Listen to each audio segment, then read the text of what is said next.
and you're going towards Persia eventually, and India and Afghanistan, that direction.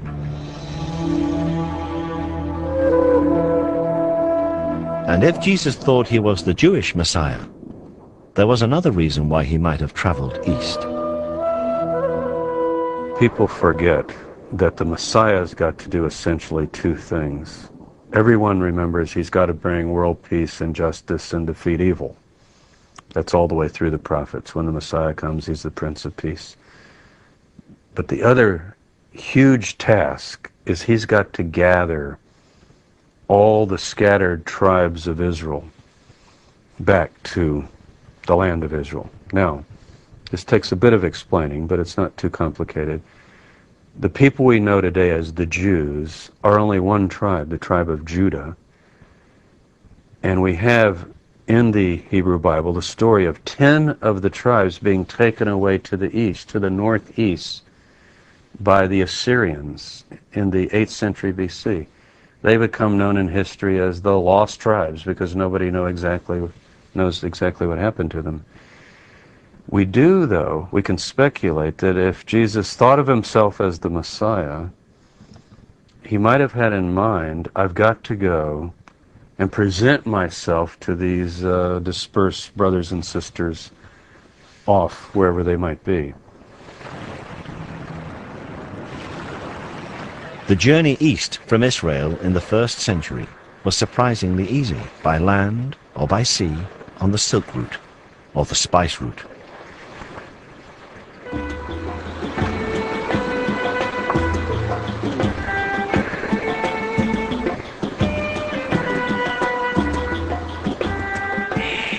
But if Jesus traveled or returned to the east, surely there would be legends, like those in the south of France, to support the idea.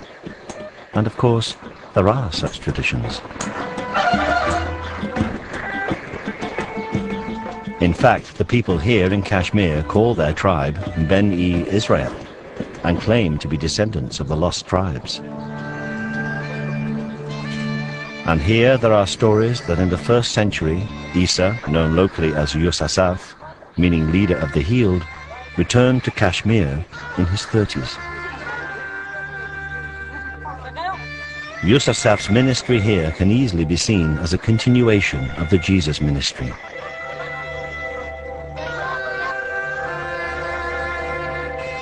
In a local temple called the Temple of Solomon, there used to be an inscription which told of Yusasaf's claim, made about 50 AD, to be Jesus, the prophet from Israel.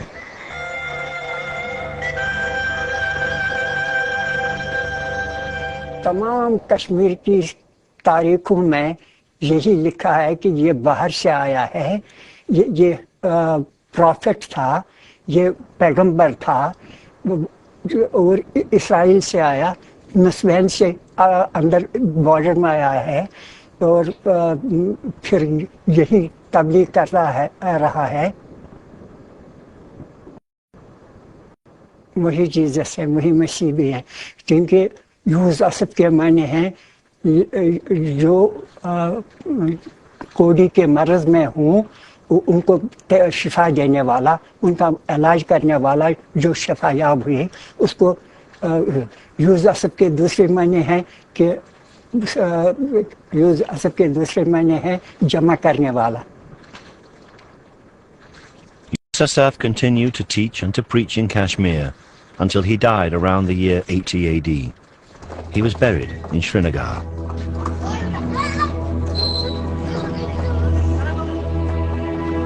And this rather modest building is, they say, his tomb. The first shrine erected around the site was built in 112 AD. In fact, it is now a shared gravesite.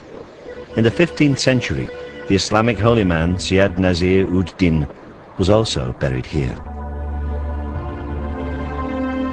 Although both the gravestones under the cloth point north-south in the Islamic tradition, the body of Yusasaf is buried beneath in a grave dug east-west in the Jewish tradition.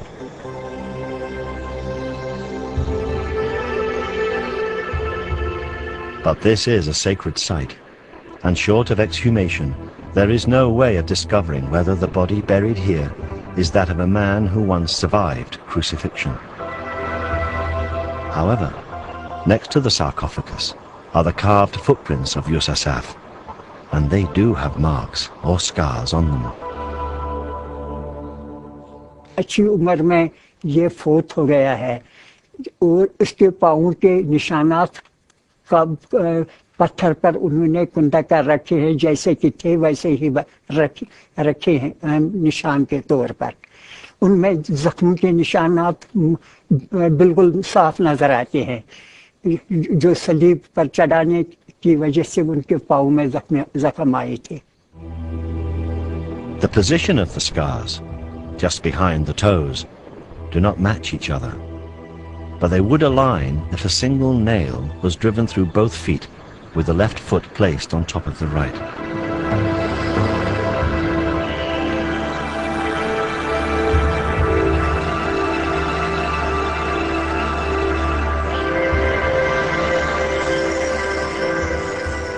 There are many who believe this to be the tomb of Jesus. If this is the tomb of Jesus, then he spent most of his life in the mountain kingdom of Kashmir. He did not die on the cross. There was no resurrection. He did not ascend into heaven, and he does not sit at the right hand of God. For many Christians, this would be the end of Christianity as we know it.